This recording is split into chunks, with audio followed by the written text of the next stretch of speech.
Hey everyone, it's Craig with One Man's Cancer Journey. This week we had a bit of a hiccup in my care. On Monday, August 9th, I suffered what turned out to be a gallbladder attack, most likely caused by gallstones. So in today's update, I'll share some of the daily updates I provided to those on Facebook and then wrap up with a moment of gratitude.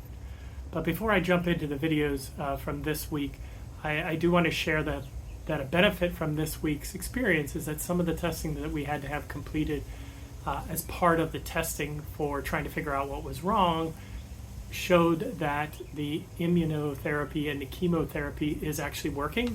And we saw shrinkage in my liver and in the other mass that's at the bottom of my esophagus, top of my stomach. So really good round of information considering that we just have done 2 rounds of chemotherapy, so excited about what the additional rounds of chemotherapy will be able to do for us. So on that positive news, I'll share my live videos from earlier this week. There's 3 short videos, and then I'll come back and wrap up towards the end. Hey everyone, it's Craig with One Man's Cancer Journey. Just giving you an update. I was in quite a bit of pain last evening, October 9th. So headed to the local ER, standalone ER here in Waterford Lakes area, and had some testing done, CAT scan, and then an abdominal ultrasound. And what we learned was that in addition to my cancer, my gallbladder has decided to act up. So I have some gallbladder stones and some inflammation around my gallbladder. So I'm currently waiting here at the standalone ER to be transferred to the Lake Underhill East Orlando campus to have my gallbladder surgically removed. So I was supposed to have my 3rd round of chemo on Thursday, anticipating that that's probably not going to happen given the surgery. So we'll take care of the gallbladder and then we'll figure out what the next steps are to get back on to our chemotherapy regimen. So thank you all for your prayers as I go through this additional challenge in my treatment, but glad to find the source of the pain and have a solution towards resolving that pain. And so we'll have the surgery and then we'll get back on to our chemo regimen and fight this cancer. Hey everyone, it's Craig with One Man's Cancer Journey. Just an update after 14 some hours in the ER waiting for a room to open up on the oncology floor.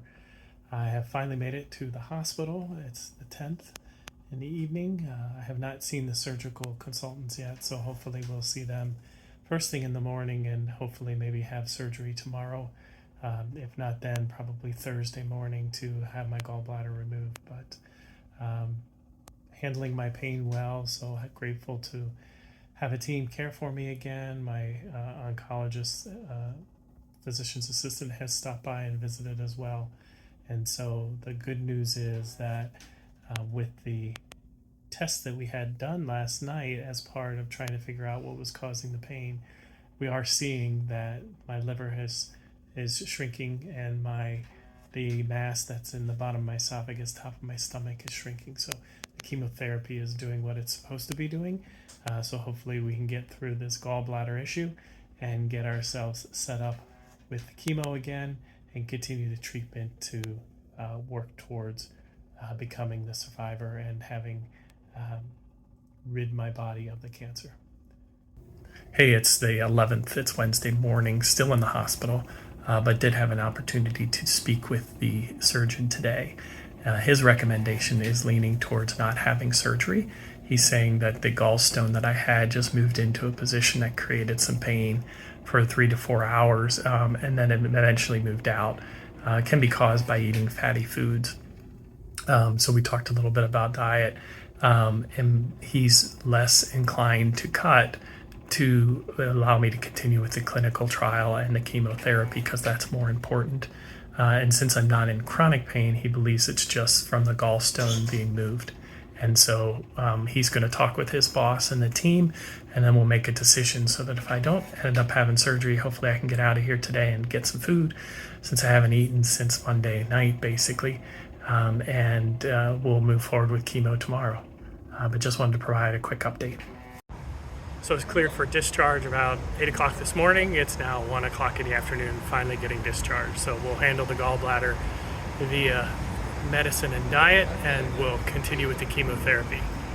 So I have to admit that it's been quite the week from a care perspective, but I am also grateful that because we were waiting around a lot in the hospital, I was actually able to continue working from my hospital bed, so I didn't have to use any of my time off, and I could save that for future needs.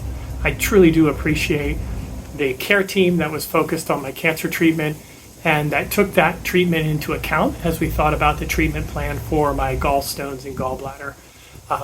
There is a good chance that at some point in the future I will have to have my gallbladder removed, but at least for the short term we can focus on the cancer treatment. While I would have loved to had my third round of chemotherapy today, Thursday, the conversation that we had with Dr. Tijani and the team helped me to realize that we didn't need to jeopardize my health, and if I had another gallbladder attack while I was having the chemotherapy or after, it could have put me in a worse position. So we were better off kind of waiting. We're hoping to kickstart it again next week with round 3, and I'll be past this gallbladder attack and have a full week's worth of diet changes and antibiotics to treat the gallbladder, as well as a couple days of food, because I really didn't eat anything since Monday afternoon, so almost 2.5 days worth of no food until yesterday was the first day that I had food. So the 1 week delay will give us positive results, and we're seeing that we're pleased with the progress of the attack of the tumor. So again, that was really good news that we learned from this testing. So we're really excited, and my doctors were excited that we were able to actually see progress already. For my gratitude moment, I am grateful for a surgeon who didn't automatically jump to wanting to cut me open to address my medical issues. The staff and the care team at Advent Health continue to show great concern for me as a person and identifying the best treatment plan for me as a patient. They explain things in a manner in which Megan and I can understand it, and they always answer all of our questions. While I may worry about a future gallbladder attack, once again, we have a treatment plan, and I now know how we can work through future attacks if they happen at home, and I also know when I need to not try to muscle through it at home, but actually go to the emergency room and have care for future treatment. So I want to thank you for joining me for this latest episode of One Man's Cancer Journey. Thank you for your prayers and wishes. Obviously, they're working because we're seeing progress, and I wish for you that you have a blessed week.